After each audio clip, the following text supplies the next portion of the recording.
I never thought I'd find myself in this position. I was Mark, a regular guy married to Sarah for over a decade. We had built a life together complete with the cliches of a white picket fence and 2 kids. Our son, Jake, was 12 and had his own circle of friends, one of whom was Ethan, the son of one of my wife's closest friends. Life was good, or so I thought. Over the past few months, I noticed subtle changes in Sarah's behavior. She became more irritable, often dismissing me when I tried to talk to her. There were late nights at the gym or errands that stretched longer than they should have.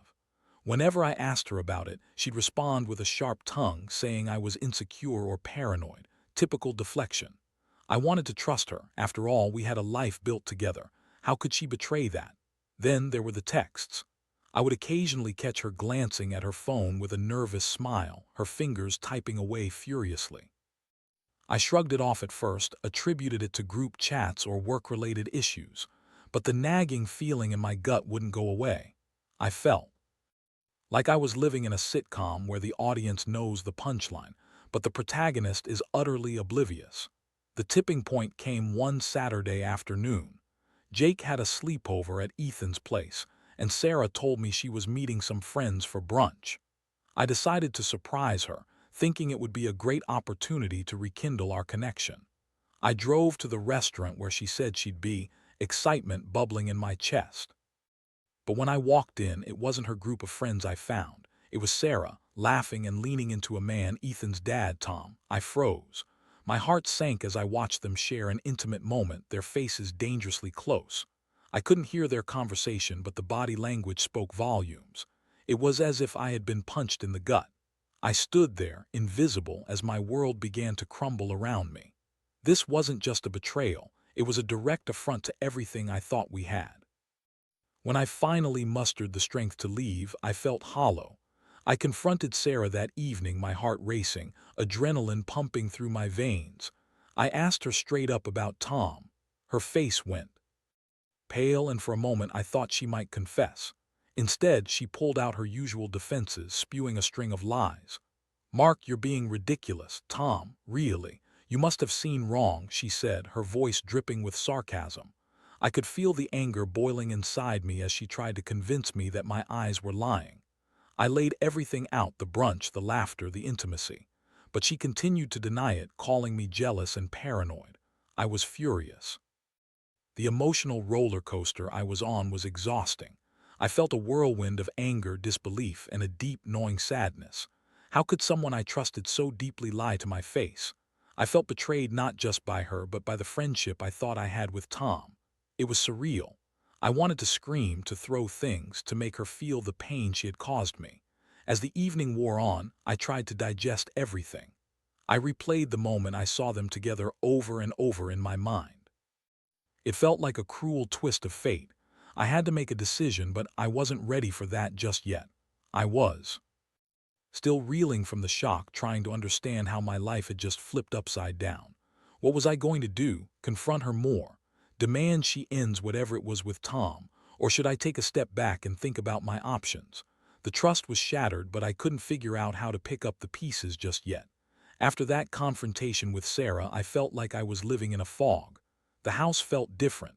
No, not different, it felt foreign.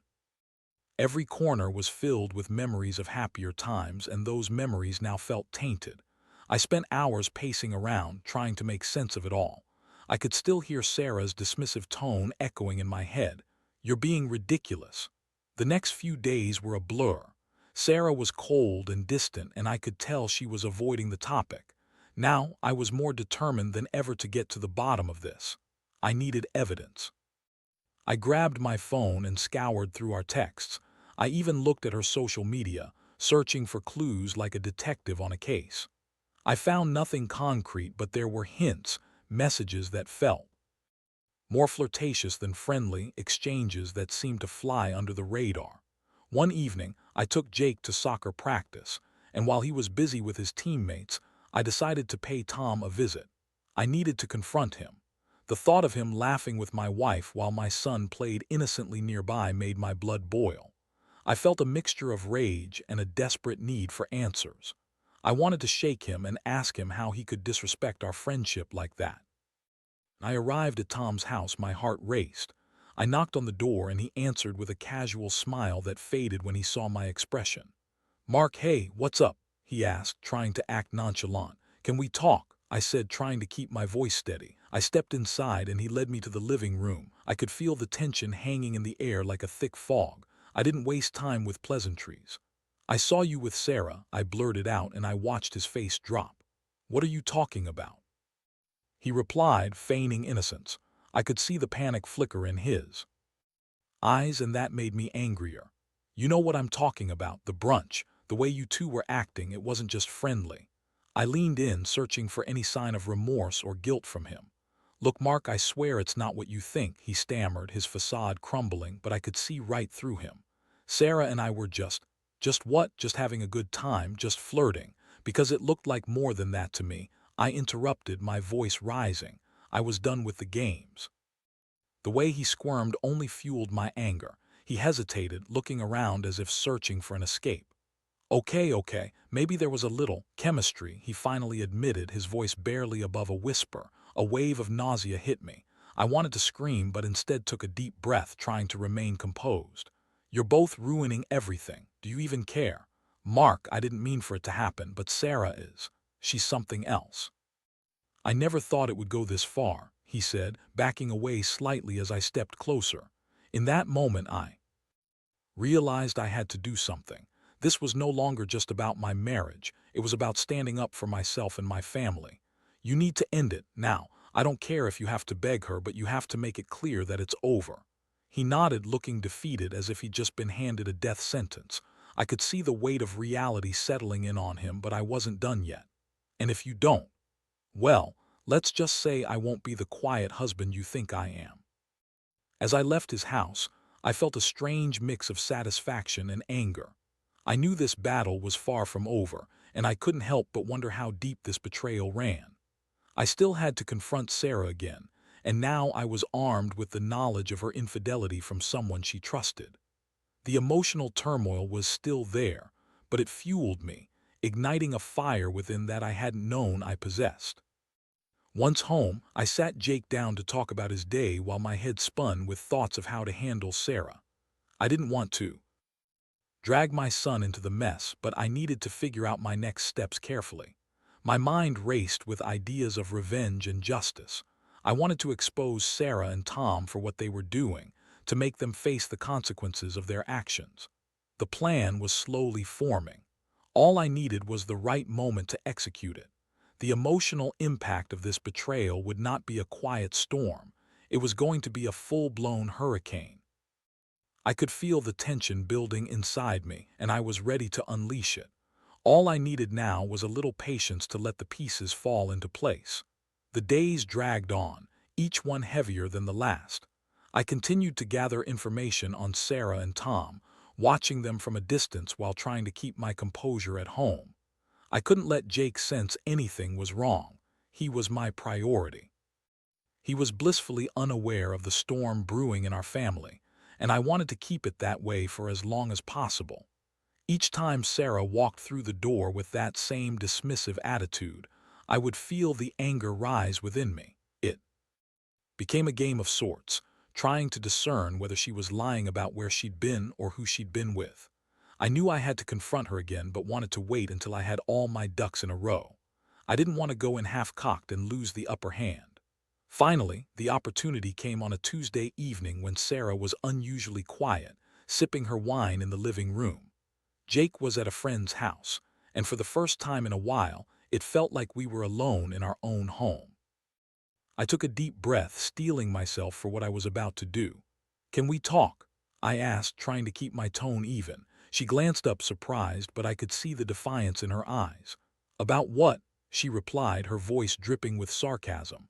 "About you and Tom," I said, cutting straight to the point.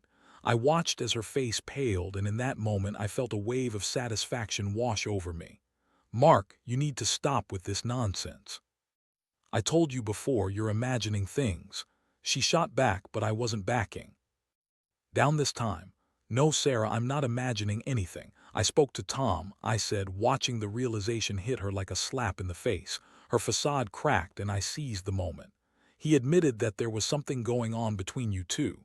She stood up, her posture defensive as if she was ready to fight.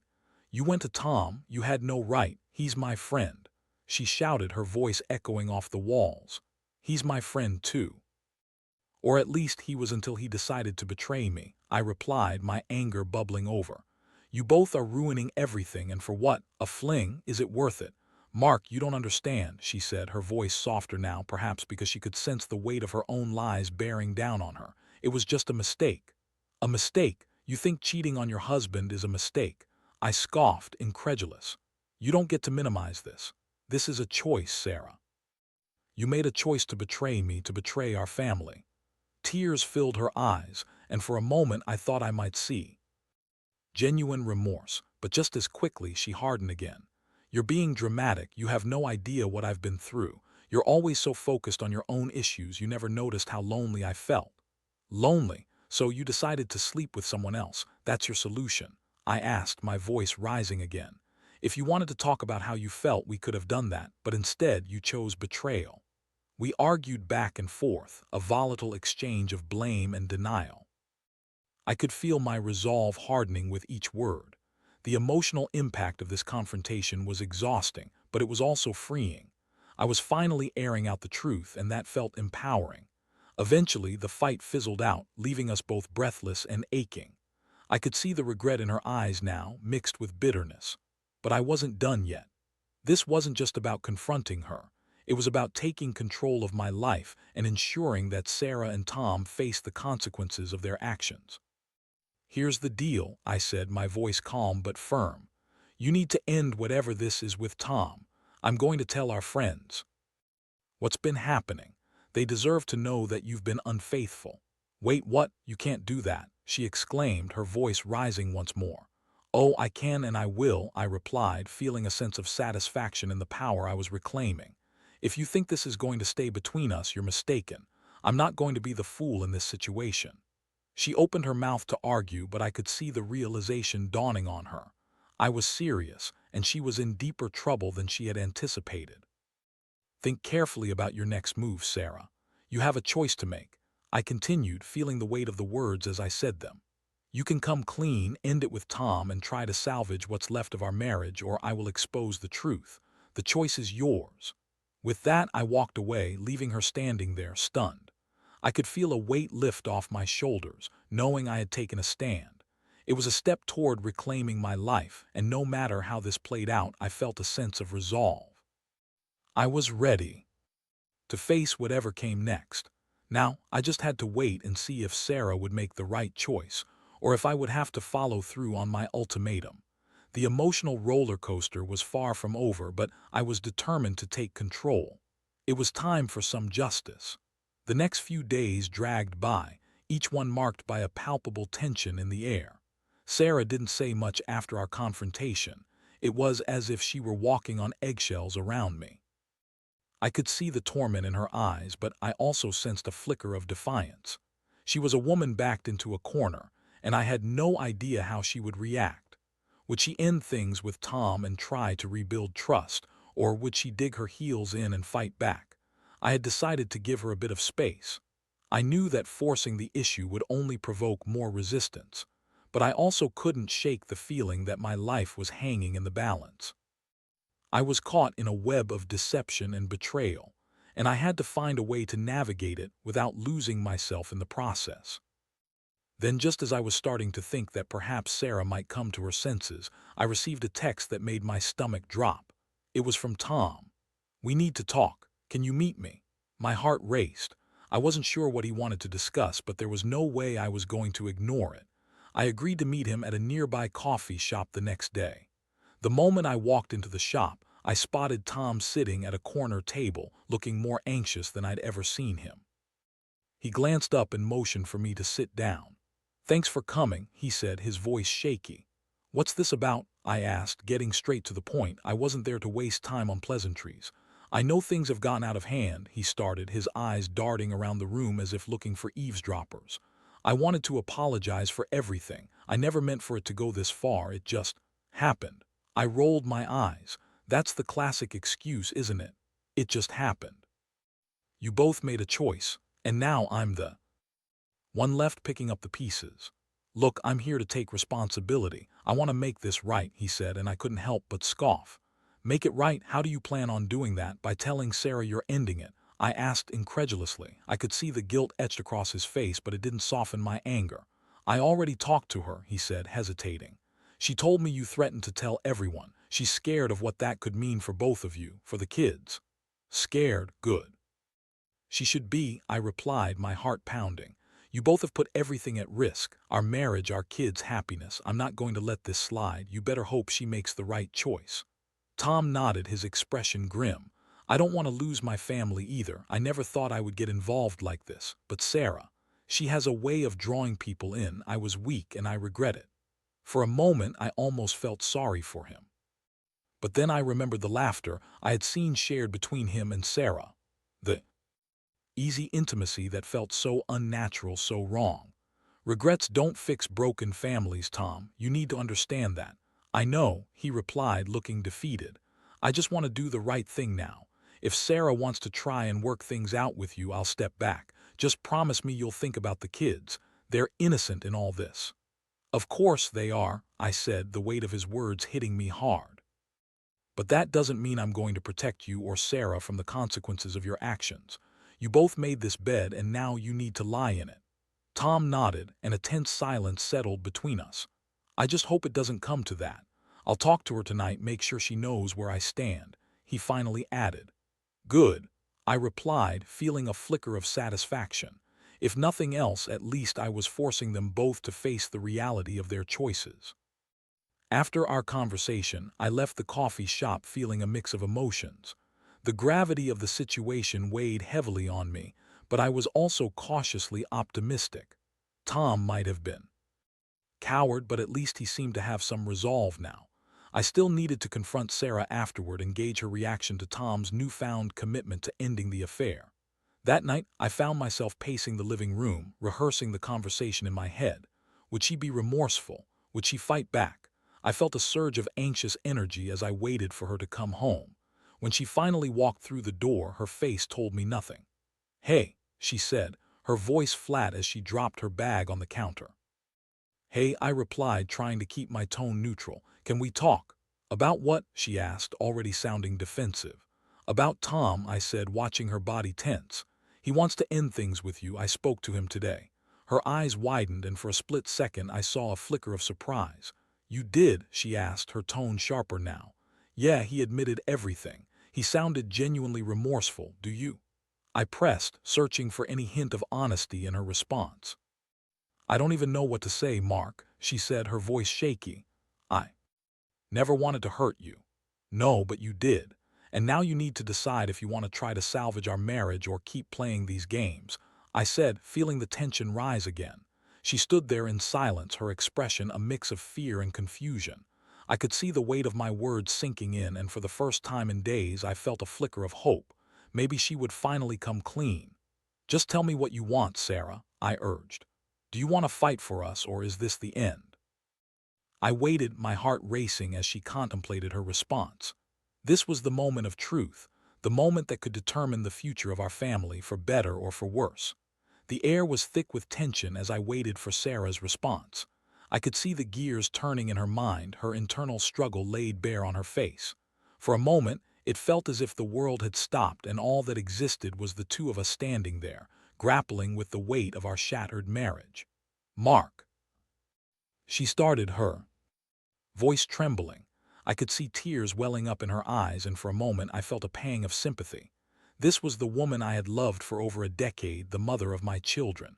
But that love felt overshadowed by the betrayal that had ripped through our lives. Just be honest with me, Sarah, I urged, my voice steady but filled with emotion. Do you want to make this work? Because if you do, you need to cut all ties with Tom. No more excuses.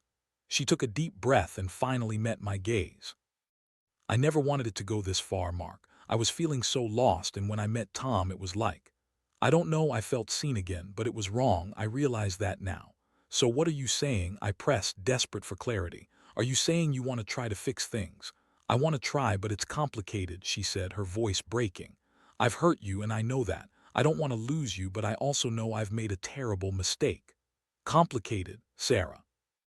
You had an affair. You chose to do this, I shot back, my frustration bubbling to the surface again.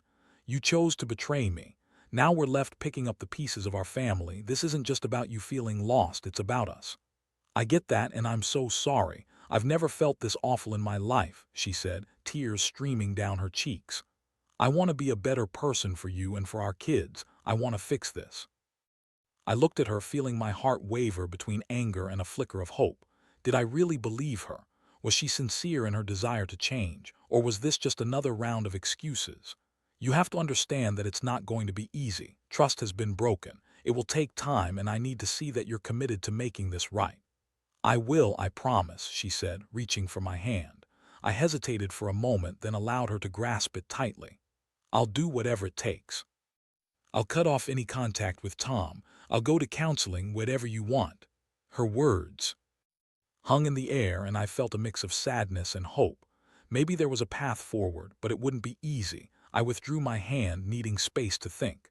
You need to understand that this isn't just a light switch you can turn on and off. It will take work from both of us. I understand, she replied, her voice shaky. I'm willing to put in the effort. I just hope you can forgive me. I didn't know how to handle my feelings, but I realize now how foolish I was. I took a deep breath, trying to process everything. And what about Tom? You really plan to end things? Yes, I'll do it tonight. I'll tell him it's over. I want to be with you, not him, she said with conviction. I could see the sincerity in her eyes, and for the first time in days I felt a flicker of hope, but I also needed to protect myself. Make sure you do, I said, my voice firm. I'll be watching. I won't tolerate any more lies. You have one chance to prove yourself, Sarah. If you screw this up again, there's no coming back from it. I won't mess it up, I promise, she said, her voice barely a whisper. I'll make things right. As she left the room to prepare for her talk with Tom, I felt a whirlwind of emotions. It was a fragile moment, one that could either lead us toward reconciliation or plunge us deeper into chaos. I needed to trust my instincts, but my heart was still guarded. That evening, as Sarah walked out the door to confront Tom, I felt an odd mixture of dread and cautious optimism. Had I done the right thing by giving her another chance? Was this really the path towards healing? I couldn't shake the feeling that I was on the precipice of something monumental, something that could either pull us back together or completely tear us apart. The clock ticked loudly in my mind as I waited for the inevitable confrontation to play out. What if she didn't follow through? What if Tom tried to manipulate her one last time? The possibilities swirled in my head, and I fought against the rising anxiety. As the minutes turned into an hour, I paced the living room, my mind racing with scenarios. How would I react if she came home and told me she had changed her mind? Or worse, what if she didn't come home at all?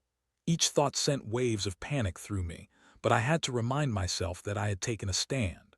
I was prepared for whatever news she brought back, but a piece of me still longed for the familiar warmth of our old life. I wanted to believe that we could come through this stronger, that the love we once shared could be rekindled. Finally, after what felt like an eternity, I heard the sound of the front door creaking open. I turned to see Sarah walking in, her eyes red and puffy from crying. She looked vulnerable, and in that moment I felt a flicker of hope. "How did it go?" I asked, my heart racing. She took a deep breath, steadied herself, and looked me in the eye. "I did what I needed to do. I ended it." In that moment, I realized that while the road ahead would be rocky, we had taken the first step toward rebuilding our lives. The emotional impact of the night's events was only beginning to sink in, but I was ready to face whatever came next. Together, we would have to fight for our family, and I hoped that in time we could find our way back to each other. As Sarah stood before me, the weight of her words hung in the air, heavy with both relief and uncertainty. "I ended it," she repeated, this time with a hint of conviction. "I told Tom I couldn't see him anymore. I told him I loved you, and I needed to focus on our family." A mix of emotions surged through me, relief, skepticism, and a flicker of hope. "What did he say?" I asked, my voice steady though my heart raced. "He was upset," she admitted, her expression troubled. "He tried to convince me to reconsider, said he didn't want to lose me, but I held my ground. I told him I was done with the lies and the deception. I want to fix what I've broken with you." In that moment, I saw a glimpse of the woman I fell in love with so many years ago, the strong, determined woman who would fight for what she wanted. It was a fragile light, but it was there. I'm glad to hear that, Sarah, but you need to understand that this is only the beginning. Trust is not something that can be regained overnight. I know, she replied, her voice trembling slightly. I understand how much I hurt you, and I'm ready to do whatever it takes. We spent the next hour talking openly, peeling back the layers of hurt and betrayal. She shared her feelings of inadequacy and loneliness, and I revealed my anger, my fear of losing everything. It was raw and emotional, but it felt necessary. I want to work on this together, I said sincerely. But we have to be honest with each other, no more secrets. We can't afford any more lies. I promise, she said, her eyes filled with tears again. I'll go to counseling. I'll do everything I can to show you that I'm committed to us. As the evening wore on, we agreed on a plan moving forward. Counseling was a must, and we decided to create a safe space in our home where we could communicate openly without fear of judgment. I felt a glimmer of hope ignite within me, though I knew the path ahead would be fraught with challenges. The next few weeks were a whirlwind of emotions. We began attending counseling sessions together, and while it was awkward at first, it slowly became a lifeline. The counselor helped us unpack the layers of our relationship, guiding us as we navigated through the pain and resentment. It was painful, but it was also cathartic. I found myself learning more about Sarah's struggles, her vulnerabilities, and her reasons for straying. At the same time, I began to confront my own shortcomings and how I had contributed to our distance. It wasn't easy. There were moments when I wanted to give up, to throw in the towel and walk away from the pain. But then I would look at our kids, Jake and Emma, and realize that we had something worth fighting for. They deserved a united family, and so did we. Slowly but surely, the connection between Sarah and me began to rebuild. We started enjoying small moments together again, a coffee in the morning, watching our kids play, even just sitting in comfortable silence. It felt different, almost fragile, but it was progress. One evening, after a particularly enlightening counseling session, we sat together on the couch. I turned to Sarah, feeling a warmth that had been absent for so long. I'm proud of us, I said, my voice steady. We're actually doing this. We're fighting for our marriage. We are, she replied, a genuine smile breaking through her tears. I know I messed up, but I'm grateful we're trying again. I love you, Mark, I really do. I promise to show you that every day. As we embraced, I felt tears in my eyes too. It was a bittersweet moment, a reminder of the pain we had endured, but also a celebration of our resilience. We didn't have all the answers, but we had each other, and that was enough for now. In the weeks that followed, we continued to work through our issues, attending counseling and engaging in open conversations. We agreed to set new boundaries and create a stronger foundation for our relationship. It wasn't a quick fix, it was a journey. But I could see the light at the end of the tunnel, a beckoning sign of hope and healing. I learned that forgiveness wasn't a simple act. It was a process filled with ups and downs. There were still moments of doubt, nights when I would wake up in a cold sweat, haunted by images of her with Tom.